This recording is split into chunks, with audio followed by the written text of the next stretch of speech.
Bismillahirrahmanirrahim. Saya semalam menerima kiriman SMS. Seorang ibu meninggal dunia. Biasa kalau kita mendengar berita ada orang meninggal dunia, karena kita semua akan menghadapi kematian. Tapi yang luar biasa, peristiwa yang terjadi saat dimakamkan. Anaknya menceritakan saat dimakamkan di antara kekuburan, begitu mendekati kuburan tempat ibunya, malah semua jamaah yang ada di saat itu sangat terasa harumannya kuburan itu. Harum sekali, keluar semacam wangi yang luar biasa, sampai orang pada pandangannya kepada yang lain. Barangkali di antara jamaah yang membawa wangi-wangian yang bagus, tapi ternyata tidak, mengalir dari bawah keluar, sampai ada yang malah melihat asap-asapnya. Asap ini bukan asapnya kebakaran, tapi asapnya itu karena wangian dari masuk dari kuburannya. Sampai dikuburkan, malah kata anaknya, begitu saya sendiri yang nurun memakamkan, mengkuburkan ibu saya, sampai saya dan tanah saya sendiri membawakan tanahnya menutupi kuburannya. Pulang ke rumah saya mandi dan mencuci tanah dengan sabun, tapi masih terasa tanah saya harumnya luar biasa, sampai tidak bisa kehilangan. 3 malam masih tersimpan harumnya itu. Saya bertanya lewat SMS, apa kelebihan ibu kamu? Dia bilang, ibu saya biasa, malah orang awam, bukan wanita yang apa gitu, awam-awam biasa. Tapi setahu saya, ibu tidak pernah tidur sebelum membaca surat Al-Mulk. Tabarakalladzi biyadihil mulk. Saya langsung menjawab, itulah yang Allah hantarkan kepada ibu kamu. Dan inilah berita gembira bagi kita semua, sesuai janjian Rasulullah sallallahu alaihi wasallam. 30 ayat syafa'at li sahibiha min azabil qabr. 30 ayat yang telah membawakan syafaat bagi orang diselamatkan dari siksa kubur.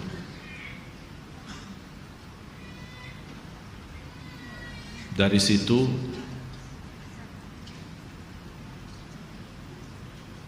seperti kebiasaan, ambil wudu, saya witir duluan, kemudian tidur.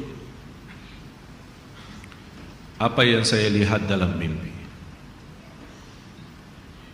Bapak ibu, yang saya lihat diri saya sendiri di dalam kubur. Sangat gelap, ngeri, malah terasa seramnya luar biasa, sampai tidak bisa saya bayangkan di saat itu. Tapi tiba-tiba sampai saya di situ merasa ketakutan dan kesepian, muncul sebuah cahaya di dalam kubur sendiri itu. Dan saya berteriak, siapa kamu yang membawa cahaya itu? Dia langsung sendiri cahaya berkata, saya surat Al-Mulk. Tabarakalladzi biyadihi. Saya sendiri di malam itu tidak sempat membaca. Saya bangun kaget. Saya ambil wudhu lagi dan membaca surat Al-Mulk, baru saya tidur lagi. Saya memberikan nasihat kepada semua jemaah yang hadir, tolong sampaikan pesan ini.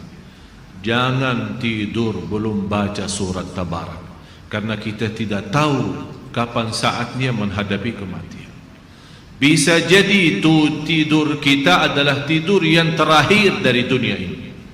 Mudah-mudahan dengan kita mengkhatamkan hari kita dengan membaca surat Al-Mulk, Allah ampuni segala dosa kita. dan Allah harumkan kuburan kita menjadi taman dari taman surga. Al-Mulk, surah yang luar biasa dahsyat. Saya mohon, biarpun ibu-ibu sedang halangan tidak salat, tetap mau tidur, ambil air wudu dan baca surat Al-Mulk. Baca surat Al-Mulk. Siapapun kiainya, siapapun ustaznya, siapapun dokter yang melarang kita sebagai wanita membaca karena lagi halangan, saya sekarang berkata, ibu-ibu sedang halangan, baca surat Al-Mulk. Karena saat kematian tidak akan bisa membedakan kita lagi suci atau lagi halangan, mati-mati. Dan Allah Maha tahu niat kita. Dan lebih baik saat kita membaca sedang halangan, jangan megang Al-Quran langsung, menyentuh Al-Quran langsung, sebagaimana saya jelaskan, bagi sarung tangan atau bagi HP kita. HP kita yang isinya Al-Quran, buka surat Al-Mulk di HP kita dan kita baca. Karena di situ anda bukan megang Quran tapi megang HP. Begitulah kita rasakan. Kalau ya Allah, seandainya engkau mencabut nyawa saya di malam ini, saya sedang halangan, tapi ya Allah, saya membaca surat Al-Mulk. Niatkan, diselamatkan ya Allah dari siksa kubur. Dan harus kita yakini, kita di umur kita di dunia kubur jauh lebih panjang daripada umur kita di dunia. Bisa malah ratusan tahun. Ada yang sudah di alam kubur 1000 tahun. Ada yang lebih. Kira-kira bisa terbayang 1000 tahun.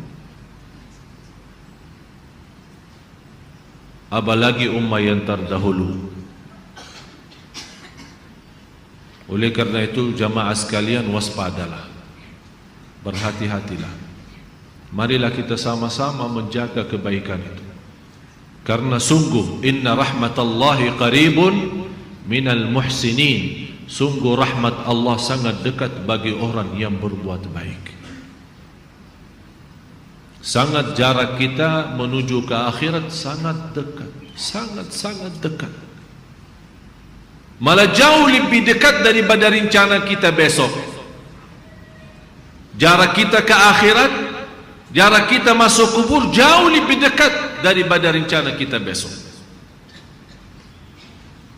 Malah kematian itu jauh lebih mendadak dan lebih cepat daripada kita mengambil suapan makanan. Belum kita sampai menantarkan, membawakan suap makanan sampai ke mulut kita, sudah dicabut nyawa kita. Jauh lebih cepat itu. Oleh karena itu marilah kita sama-sama semua kita punya salah, punya kekurangan. Apa yang kita senang melihat nanti di hari kiamat, jangan perbuat. Apa yang kita ingin ketemu nanti di hari kiamat, silahkan. Apa yang kita takut dan malu dilihatkan oleh Allah nanti di hari kiamat, jangan berbuat. Dan apapun yang kita tulis, senang kita ditunjukkan oleh Allah, silahkan tuliskan. Kalau kita malu dilihat nanti oleh umat manusia dan dilihat oleh para malaikat yang menjadi saksi, jangan tulis macam-macam. Apalagi sekarang terlalu gampang dosa tulisan itu, gampang sekali. Dan HP yang sekarang ada, malah sudah kita megang menjadi tasbih kita, mengganti tasbih. HP, BlackBerry, WhatsApp, SMS, lain-lain. Saya setiap hari hampir terima 100 SMS. Ada yang bertanya, ada yang macam-macam. Dan hanya saya yang balas, ya Allah doakan, jangan menjadi titik tulisannya SMS ini menjadi beban nanti di hari kiamat. Ya Allah ampunilah mereka semua. Itu yang saya doakan. Walaupun saya tidak balas berdoa, tapi Allah yang Maha tahu apa yang saya doakan untuk orang yang kirim SMS atau WhatsApp atau apa saja. Oleh karena itu jamaah sekalian, hati-hati. Bukan masalah sama saya, tapi masalah kita sama Allah. Selalu saya menyampaikan dan mengingatkan kembali, Jangan lagi berkata saya tidak enak sama ustaz, saya tidak enak sama keluarga, saya tidak enak sama jamaah. Rubahkan kata itu, berkatalah saya tidak enak sama Allah, saya tidak enak sama Rasulullah sallallahu alaihi wasallam.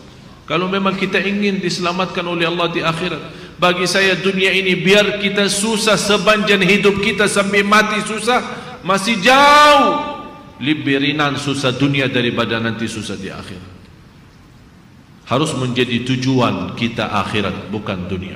Akan Allah datangkan dunia dan akhirat.